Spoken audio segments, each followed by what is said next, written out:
Please join me in welcoming Dr. Judy Sickler to the podium.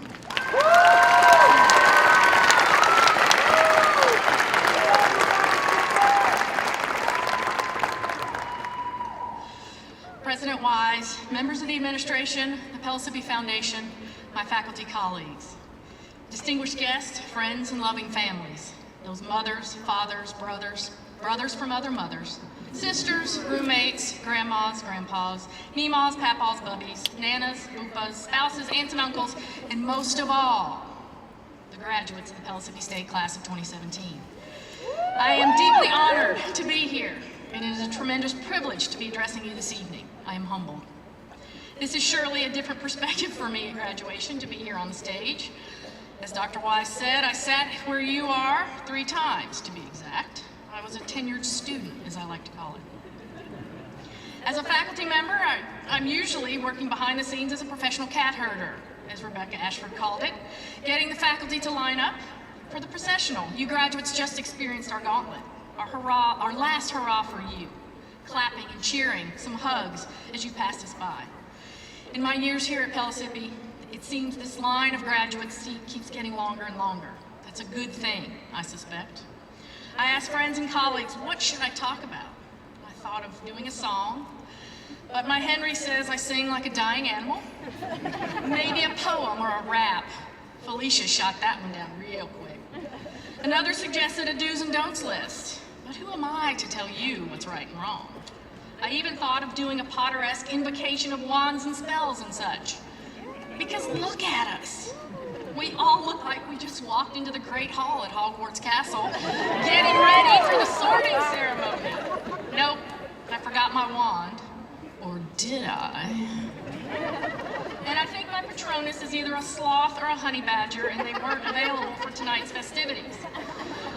Someone also told me to just do you in all this. So I wanted to be, so from here on out, I want to be called Dr. Judy Sickler, Mother of Dragons. Please, that would be the best thing ever. My goal standing before you tonight is to celebrate these graduates and the hard work and sacrifices they have made to get to this point in their lives. Maybe impart some wisdom, and most definitely to keep this short. Graduates, I've been thinking a lot about you. No, really. Since this past summer, I've been contemplating what could I say that would be impactful for you to hear at this time. Lately, I've been waking up at 2 a.m. and there you are. I wanted to stay away from the cliche statements and quotes about doing good in this world. I also did not want this to be rehashing my perspective on your time spent at Pellissippi State. So what I've come up with is a story or two about overcoming challenges and finding your purpose. I want to tell you right here, right now, that you will fail. From an academic or lived life perspective, I'm sure many of us have had that one class, that one exam, that one obstacle. Perhaps you experienced homelessness while a student, or you went hungry for a period of time, or maybe you were unable to afford those ridiculously expensive textbooks. And it seemed that no matter what you did or how you tried to seek a solution, you just knew it wouldn't turn out positive, or you just had to press on, move on. My own story of failure centers on that first semester as an undergraduate here at the University of Tennessee. I was taking general chemistry and I was a pre-med major, because that's what all my friends were doing. I was that student who was in class physically, but to be truthful, I had no idea what was going on. I went to lab, I was in lectures, discussion sections. It didn't click. But I do remember one moment of excitement, and for a split second I thought, I can do this. It was a test, and our TA was handing out the exam and grades during our lab time. He handed me my exam, and I was thrilled at my grade, a 75. I thought to myself, man, I passed that exam. All my studying had paid off. I was proud of myself. I was literally jumping up and down. But you see, I had really failed. This exam was out of 150 points, not 100. I think that TA thought I was crazy for being so excited at a 50. But I persevered. I did pass that chemistry class. What I did learn, though, pay attention to the details, and don't be so sure of what you think you know. So what did I do? I switched my major. By chance, I had a roommate who was taking an anthropology class with Dr. Bass. I was fascinated with the content, what the subject was, us, humans, the beautiful diversity there is among us. As I contemplated this topic, I realized this is something I had been interested in all along. I just didn't know where it lived, so to speak, as a major. On a whim, dropped that next chemistry class and took all 3 introductory classes in anthropology. I got a 4.0. When I tried to explain what I was doing, reactions from my family varied. From my pap, who stated emphatically, "So you're gonna be the one that gives them the gas during surgery?" Nope, that's an anesthesiologist. I'm gonna be an anthropologist. Blank stare. My mom totally got it. Her words to me that day, "I always knew you would be a thinker rather than a doer." She was my biggest supporter and was the first to let me know, whether implicitly or explicitly, that finding your passion through failure was a journey in and of itself and one worth experiencing. And that it's okay that if you did end up being wealthy, you for sure would be happy doing what you loved.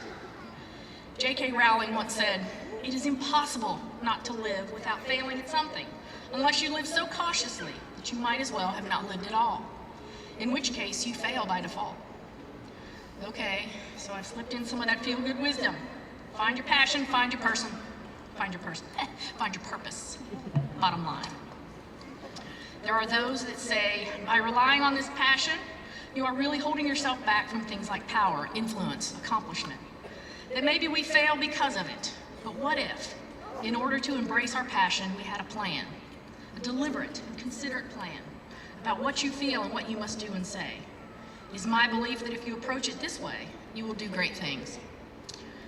Passion is not enough. You need dedication, hard work, patience, and persistence to go along with it.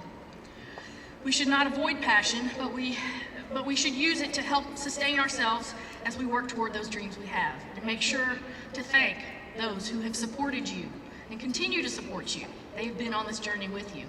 Let them know you appreciate it. My last bit of advice comes not from these halls of academia where we focus so much on grades, papers, degrees, credentials, but just on how to be a good human and to power through. In my case, this story centers on my youngest son, Henry. You see, I am a mama bear. I love my boys and my family something fierce. I also love the written word, books, glorious books. So much so, I bought a book, read it, and gone back months, years later, bought it again, not remembering I had already consumed it. The connection here with Henry is powerful. Henry's story centers on that beautiful written word. You see, he has dyslexia, a neurobiologic difference that affects a person's ability to recognize words. Henry struggles with reading, comprehension, and with spelling. But this is just one part of Henry. He asks questions relentlessly, everything, thus fine-tuning his critical thinking skills, and he is intimately familiar with failure at such a young age. But you know what? He survives day in and day out, knowing he is different and coming up with ways to adapt and turn the tables so that he is successful.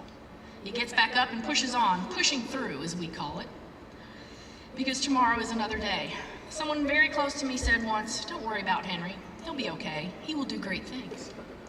As his parent, it has been dreadfully painful to watch him struggle and to know that I, his mom cat, cannot fix it. Cannot make it go away. So in that, I have failed you, Henry. Because I'm not magic. But what I have done, I learned from you, in part. Ask questions, learn what I can do to adapt, and to think outside the box on how to solve problems. So my final words to you, graduates, center on this. These same skills you employed to get where you are right now. Your work ethic, your perseverance, your dedication, keep on doing it. These will serve you well in the next part of your journey, in the workforce, in higher education, in life. You will continue to thrive, prosper, succeed. Know who you are, because this will help you when it's time to fight. Whether it's fighting for that job, fighting for those people who mean the most to you, or fighting for the kind of world that you want to live in, fight. It will help you when someone says to you, "That's impossible," or "We can't do that." I challenge you to take those unexpected opportunities and to fight for what you believe in. I'll fight with you.